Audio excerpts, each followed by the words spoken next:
Thank you, Chancellor. Next question is from our member, David Wong.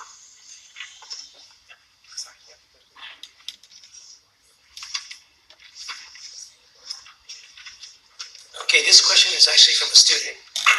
I'm a 7th grade student in the Gifted and Talented program here at MS 74. I understand that at another town hall meeting in Queens on Monday, you insisted that such gifted and talented programs were not effective and a myth segregating students. You said that these programs assign more work instead of harder work. I know that at least from personal experience, this is not true.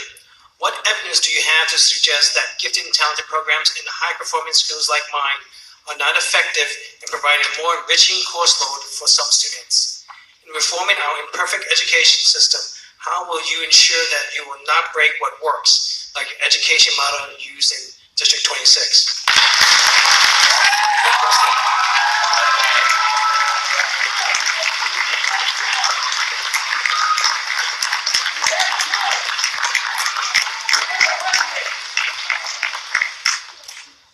So I'm really glad that that's coming from a student. And it's a 7th grade student, correct? 7th grade, middle school student. So what I would say to you is that enrichment for intellectually gifted students is something we will never take away in New York City. That will not go away. And when you look at the secondary level in terms of what we do in the gifted, intellectually gifted realm, there is much more evidence in New York City that they do have much more specialized curricula. They do have much better training for teachers in those content areas.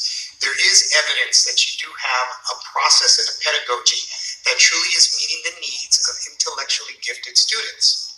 Now, my comments in District 26 that weren't mentioned in the question, or I'm sorry, the other district, 29. 27.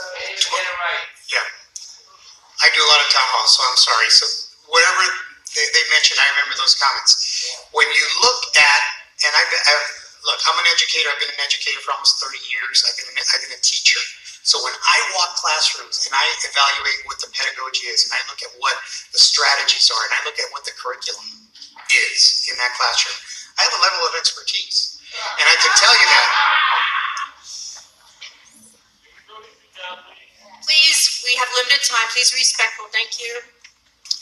And I can tell you that testing 4-year-olds for a gifted and talented program is neither supported by the educational research, it's not supported by practice, and it just boggles the mind that a 4-year-old would be prepped to take a test that will give them a special place in a program.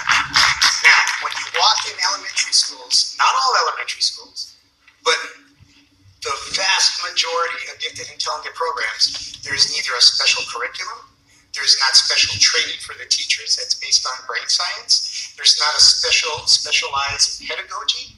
So when I say to people in the most parochial terms, it's faster and it's more, I've seen it. Now, you want an example of what a truly intellectually gifted approach in elementary school could be? International baccalaureate programs. Why? Because it's an internationally accepted standard. It's a gold standard. There's a specialized curriculum. There's a specialized pedagogy. Teachers have to be trained over 2 years to be able to work in that kind of an environment. There are benchmarks. There are internationally accepted standards. That's an example of what I'm talking about when you have a specialized, intellectually gifted approach for students. I will be the first to say, a student that is intellectually advanced and gifted should never not be served. Just like I would be the first to say that a student that has learning disabilities should always be served as well.